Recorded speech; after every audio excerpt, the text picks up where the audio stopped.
ভাই এই যে একটি চোখের বিনিময়ে একটি ইট খুলে নিলাম, এই লেখাটা কেন লিখেছেন আসলে ইটের উপরে? আমি আর সহ্য করতে পারতেছি না, যন্ত্রণা কি জিনিস। আজকে 6টা মাস ধরে যন্ত্রণা পোহাইতে আছি। আমি যাত্রাবাড়ি আহত হয়েছি, বুলেট লাগবে, আমার 7টা বুলেট লাগবে, রাবার বুলেট। এই জন্য চোখে লাগার পরে আমি ঢাকা মেডিকেলে এবং ইসলামিয়া চক্ষু হাসপাতালে এই চিকিৎসাধীন এখন পর্যন্ত আছে। আমার তিনবার অপারেশন করছে, এখন পর্যন্ত আমার চোখটা ভালো হয় নাই। আর ডাক্তার বলছে যে আর ভালো হওয়ার সম্ভাবনা নাই, আমরা যতটুকু পারছি অতটুকু করে দিন। আমি বাম চোখে দেখি না, বিভিন্ন সময় আমার গাড়িতে রাস্তাঘাটে হাঁটতে চলতে গেলে বাম পাশে আমি দেখি না। 3বার আমি পড়ে গেছি, অ্যাক্সিডেন্ট হয়েছি। আমি মানুষের লাগে ধাক্কা খাই না দেখে বেরিয়া। তারপরে আপনার গণ অভ্যুত্থান বলি, বিপ্লব বলি, এটা ধরেন প্রায় 6 মাস পার হয়ে গেছে। জি জি জি, মানে 6 মাস পরে কেন আপনাকে এই ইটটা হাতে নিতে হলো, এটা একটু বলবেন আসলে? এখন এই আজকের গতকালকের এই আন্দোলন দেখা, বাড়িঘর ভাঙ্গার দেখা আমার খুব মনের মধ্যে একটা আকাঙ্ক্ষা জমছে যে ওনার বাড়ি থেকে উনি যখন আমি নির্বিচারে আমার গুলি করছে, আমি কোনো রাজনীতি করি না, পলিটিক্স করি না, আমার যখন গুলি খাইছি তখন ওনার একখান আর কিছু না, একটা ইট নিব, একটা ইট, আর কিছু না।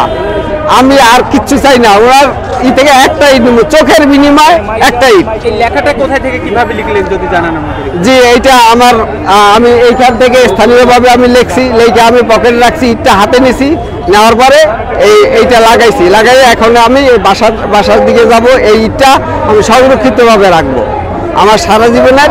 এইটা একটা চিহ্ন যে আমি এই গুলির বিনিময়ে, একটি চোখের বিনিময়ে একটা ইট পাইছি, আর কিছু না।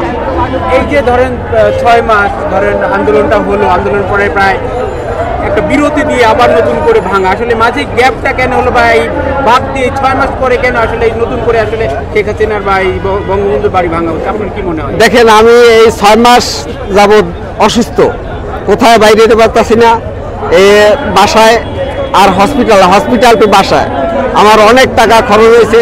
আমি খরচের টাকা লিখিতভাবে দিয়ে দিছি, তারপরও এই টাকাটা আমি পাই না। যে এই টাকাটা খরচ হয়েছে, গাড়ি ভাড়া, আমার সংসার একটা খরচ আছে, সেইটা না হয় একটা গাড়ি ভাড়া টাড়া এগুলো তো দিতে পারে, সেই টাকাও দেয় না, একটা টাকাও আমি পাই না, খালি চিকিৎসা বাদে। বর্তমান যে অন্তর্বর্তীকালীন সরকার আছে তাদের কাছে আসলে আপনাদের কি চাওয়া ছিল? আমাদের চাওয়া আমরা যেন সুস্থ অবস্থায় থাকতে পারি, আগের মতন কাজ টাজ করতে পারি, করে খাইতে পারি, এইটাই চাওয়া, আর কিছু না। এখন যদি আমাদের পাশে দাঁড়ায় তাহলে তাদের কাছে আমি কৃতজ্ঞ থাকবো সারা জীবন। এই ইট খুলে নেওয়ার মাধ্যমে মানে সামনে যারা দেশ শাসনে আসবে তাদের উদ্দেশ্যে কি করতে চান? তাদের উদ্দেশ্যে বলবো যে ফেসিবাদ সরকার যে আসিল, এরকমের যেন সামনে ভবিষ্যতের কোনো সরকার যেন না করে, মানুষের সাথে অবিচার না করে, সেইটাই বলবো, আর কিছু না। আপনার আজকের এই ইটটা খুলে নেওয়ার কারণটা কি? জি, আমার